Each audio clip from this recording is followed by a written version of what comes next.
Hello! ഇന്നത്തെ special എന്ന് പറയുന്നത് നമ്മുടെ ചെമ്മീൻ ബിരിയാണിയാണ് കേട്ടോ. നമുക്ക് എന്തെങ്കിലുമൊക്കെ ഇഷ്ടം തോന്നിയാൽ അപ്പം അങ്ങ് ഉണ്ടാക്കിയും കഴിക്കുക. അത് തന്നെ. കുക്ക് ചെയ്തുകൊണ്ട് നിന്നപ്പോഴാണ് ഞാൻ ഓർത്തത് അയ്യോ വീഡിയോ എടുത്തിട്ടില്ലല്ലോ എന്ന്. ഇവിടെ നെയ്യില് ക്യാരറ്റും ഗ്രാമ്പു പട്ട പെരിഞ്ചീരകം ഇതും കൂടിയൊക്കെ ഒന്ന് വറുത്തതിന് ശേഷം കുറച്ച് കഴിഞ്ഞിട്ട് ഞാൻ വെള്ളം ഒഴിച്ചു കൊടുക്കുന്നുണ്ട് കേട്ടോ.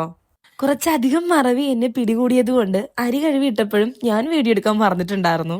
അപ്പൊ ഇവിടെ ഈ അരി ഒന്ന് റെഡി ആവുമ്പോഴത്തേക്കും നമുക്കൊന്ന് ചെമ്മീൻ ഫ്രൈ ചെയ്തിട്ട് വരാം. ഞങ്ങളിവിടെ ചെമ്മീന് കൊഞ്ച് എന്ന് പറയാറുണ്ട് കേട്ടോ. അപ്പൊ കൊഞ്ചൊന്ന് നല്ല രീതിക്ക് കഴുകി എടുത്തതിന് ശേഷം നമ്മുടെ ഇഞ്ചി കൊച്ചുള്ളിയും കൂടി പേസ്റ്റ് ആക്കിയതും മഞ്ഞൾപ്പൊടി മുളക് പൊടി മല്ലിപ്പൊടി ചിക്കൻ മസാല പെരിഞ്ചീരകപ്പൊടി ആവശ്യത്തിന് ഉപ്പ് ഇതെല്ലാം കൂടി നല്ലതുപോലെ മിക്സ് ചെയ്തതിന് ശേഷം നമ്മുടെ ഓയിൽ ഫ്രൈ ചെയ്തെടുക്കുക.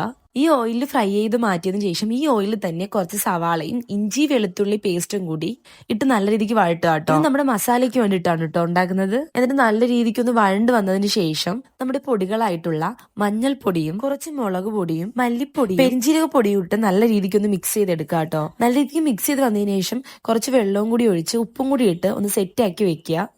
എരി കുറവാണെങ്കിൽ കുരുമുളക് കൂടി ഇട്ട് കൊടുക്കാൻ മറക്കല്ലും കേട്ടോ. അപ്പോഴത്തേക്കും നമ്മുടെ റൈസ് ഇവിടെ വെന്തിട്ടുണ്ട്. അത് നമുക്ക് വേറൊരു പാത്രത്തിലേക്ക് കോരി മാറ്റാം. നമുക്ക് വേറൊരു പാത്രത്തിലേക്ക് ദം ചെയ്യാനാണ് കേട്ടോ ഇവിടെ ചോറ് കോരി മാറ്റിയത്.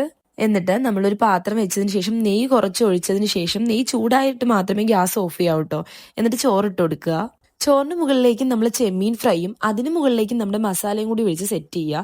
ഇതിന് മുകളിലായിട്ട് ഒരു ലെയറും കൂടി ചോറിട്ട് കൊടുക്കുക കേട്ടോ. എന്നിട്ട് 2-3 മിനിറ്റ് നമ്മൾ മീഡിയം ഫ്ലെയിമിൽ ഒന്ന് കുക്ക് ചെയ്തെടുക്കുക. സംഭവം ഇത്രയേ ഉള്ളൂ. ഇതാ ഇവിടെ റെഡി ആയിട്ടുണ്ട്. ഒരു തട്ടിക്കോട്ടി ബിരിയാണി തന്നെയായിരുന്നു കേട്ടോ ഇത്.